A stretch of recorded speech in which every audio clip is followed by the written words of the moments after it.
instancias históricas y emblemáticas de derechos humanos, en aquella época de dictaduras sangrientas, se han convertido en instrumentos políticos de persecución de gobiernos progresistas, instancias que ahora son dominadas por países hegemónicos, por el ONGcismo más infantil o malintencionado y por el gran capital, especialmente aquel que está detrás de los negocios dedicados a la comunicación. ¿Cómo es posible que la sede de la Comisión Interamericana de Derechos Humanos, la CIDH, se encuentre en un país que no es Estado parte del Sistema Interamericano de Derechos Humanos y que no ha ratificado ninguno de los instrumentos interamericanos sobre derechos humanos? ¿Cómo es posible que la CIDH se financie casi en su totalidad por los países que no han ratificado la Convención, por estados observadores que no son parte de América y por organismos y supuestas fundaciones de cooperación internacional de esos mismos países? Es decir, pagan para controlar a los demás. Y todos sabemos, desde que el mundo es mundo, aquel que financia impone las condiciones. Todo esto no se trata de una coincidencia, peor aún de ingenuidad, sino que responde a una visión política de doble moral que se ha aplicado en nuestra región desde siempre. Pero deben entender, esta América digna, soberana, ya no es patio trasero de nadie. Estas graves incoherencias han terminado por pervertir gravemente un sistema pensado inicialmente en beneficio de todas y todos los americanos. En lugar de aquello, unos países pretenden intervenir en otros, en tanto se erigen en jueces a su vez injuzgables por la inmunidad al no estar sometidos a la jurisdicción del sistema.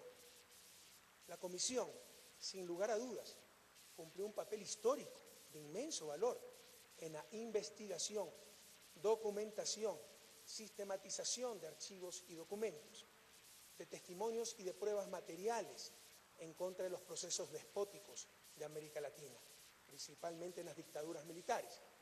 Sin embargo, ahora que nuestros países están en una muy importante proporción dirigidos por gobiernos de enorme legitimidad, ahora que hay un verdadero cambio de época en nuestra América, a esos gobiernos democráticos se los trata muchas veces peor que a los regímenes dictatoriales.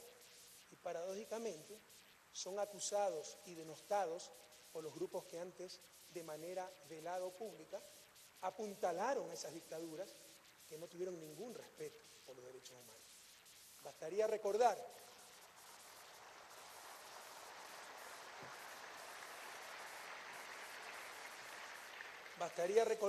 tan solo el rol del diario El Mercurio de Chile en el golpe de Estado contra Salvador Allende. Prohibido olvidar, compatriotas. Ecuador,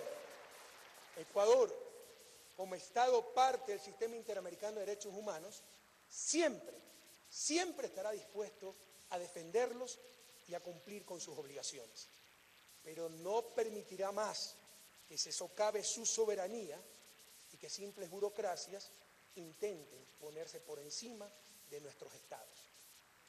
Odiamos, entre comillas, odiamos tanto al sistema de derechos humanos que buscamos que todos lo ratifiquen, pero si no lo hacen, tampoco seguiremos siendo tontos útiles de nadie.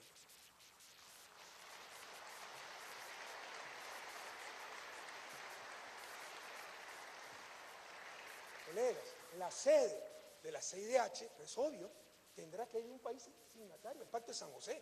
Son cosas demasiado elementales.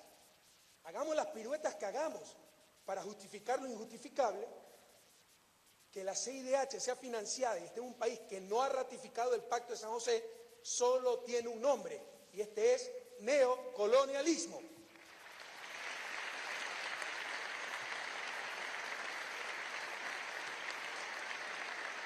Y este Ecuador, soberano y digno del siglo XXI, no está dispuesto a ser colonia de nadie.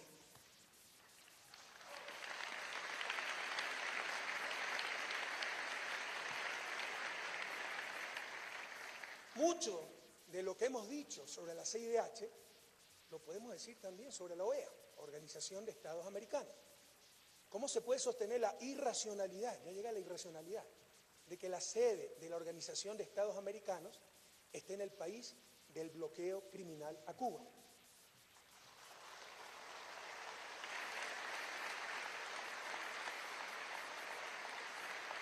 Bloqueo que incumple abierta, descaradamente, la Carta Interamericana Fundacional de la OEA. Bloqueo que ha sido condenado nada más y nada menos que 20 veces por las Naciones Unidas. La última condena en octubre de 2012, con el respaldo de 188 de los 193 países miembros. El bloqueo constituye, sin lugar a dudas, el mayor atropello al derecho internacional, al derecho interamericano y a los derechos humanos en nuestro continente.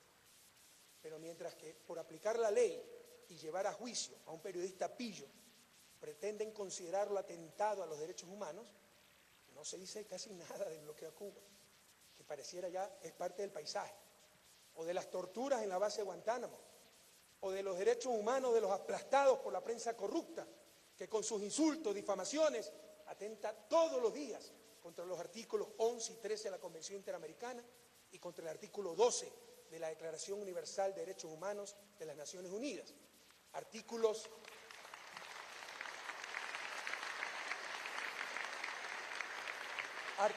que se refieren al derecho a la honra, a la reputación, a la privacidad, a la intimidad familiar. Insisto, Ecuador no aceptará más neocolonialismo.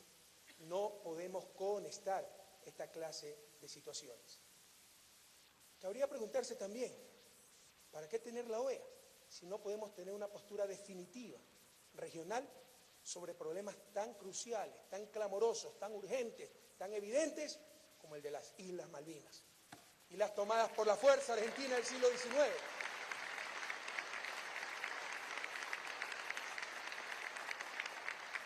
Colonia británica al frente de las costas latinoamericanas, pero a más de 11.000 kilómetros de Londres. Las Malvinas no son solamente argentinas, son latinoamericanas.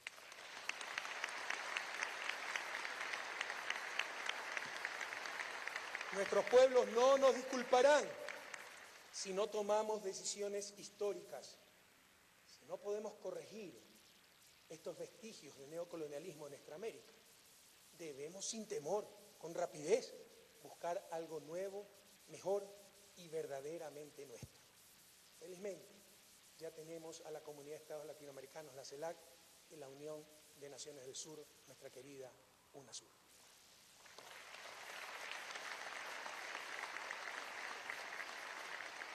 Queridos compatriotas, estoy persuadido de que una prensa libre es vital para la democracia, pero estoy igualmente convencido de que una mala prensa es mortal para esa misma democracia.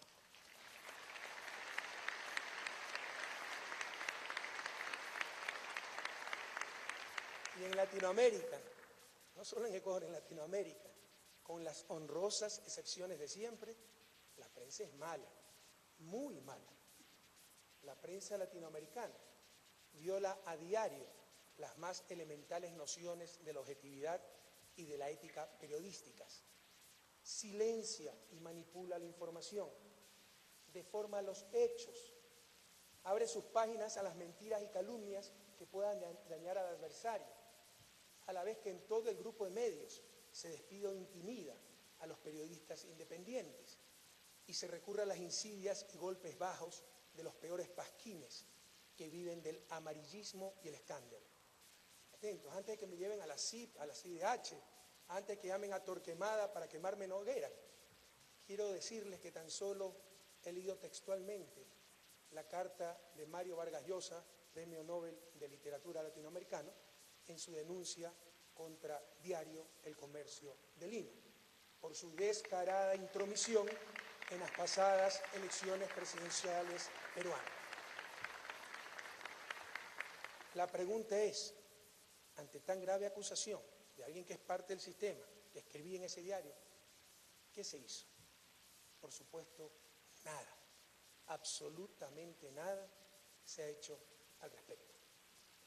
Además de su dudosa propiedad, recuerden que aquí teníamos medios propiedad de empresas fantasmas en Islas Caimán, además de su dudosa propiedad en manos de élites que callaron ante las dictaduras y dominan desde siempre nuestros países, los medios de comunicación privados juegan un rol político. Ellos mismos frecuentemente se definen como el contrapoder del poder político. En ese caso, cabría preguntarse, ¿qué legitimidad puede tener en democracia un actor político cuya única virtud ha sido el tener dinero para comprarse una imprenta? Y si les gusta tanto el equilibrio de poderes del que siempre hablan, ¿cuál es el contrapoder del mayor poder fáctico de nuestra América? La prensa. Es hasta gracioso. Hablan de criticar al poder, pero ellos mismos son uno de los mayores poderes. Poder más invulnerable que el poder financiero, porque han tenido la habilidad de identificar sus negocios dedicados a la comunicación con libertad de expresión. Criticar a un medio de comunicación es criticar la libertad de expresión. Eso es tan brillante como decir que criticar al presidente es criticar a la democracia. Pero ellos creen que en la repetición está la demostración. Y es un poder más eficaz que el poder militar, porque no hay ejército que pueda invadir el mundo, pero la desinformación de esta prensa sí lo puede hacer. Se definen como contrapoder, es decir, actores políticos, pero no toleran respuestas políticas. Si la prensa difama, desinforma, calumnia a nuestros gobiernos, es libertad de expresión. Si algún presidente les responde, es atentado a la libertad de expresión. Si algunos son más libres que otros.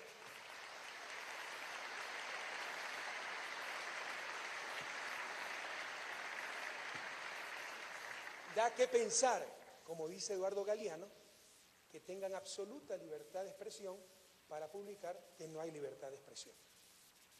Al inicio, este poder probablemente era como un cachorro bien intencionado, ya cuando empezaban los medios masivos, cuando se alfabetizó la gente, cuando bajaron los costos por los adelantos tecnológicos, llegaron las democracias, etc. Probablemente era la prensa, los medios de comunicación, este poder, como un cachorro bien intencionado, tratando de que el poder político no traspasara ciertas líneas rojas, como por ejemplo el yo acuso de Émile Zola, pero luego se convirtió en un mastín que acorrala al poder político e incluso a los propios ciudadanos en defensa de sus intereses mercantiles, de clase y políticos. No busca la generación de opinión pública, sino imponernos un estado de opinión. Esto no fortalece la democracia ni el Estado de Derecho, atenta contra ellos. No importa en el estado de opinión lo que haya propuesto en la campaña electoral, lo que se haya propuesto en la campaña electoral y lo que el pueblo, el mandante en toda democracia, haya ordenado en las urnas. Lo importante es lo que aprueben o desaprueben en sus titulares los medios de comunicación. Y se quiere mitificar a los periodistas como heroicos luchadores contra gobiernos despóticos que no aguantan ninguna crítica. Suena muy bonito, pero la verdad es que la realidad de América Latina es más cercana a gobiernos con una inmensa legitimidad democrática, jugándose hasta la vida por superar las injustas estructuras de nuestra América y perseguidos inmisericordiamente por periodistas sin escrúpulos y por un poder mediático muchas veces mayor al poder mismo del Estado y que se sabe impune además.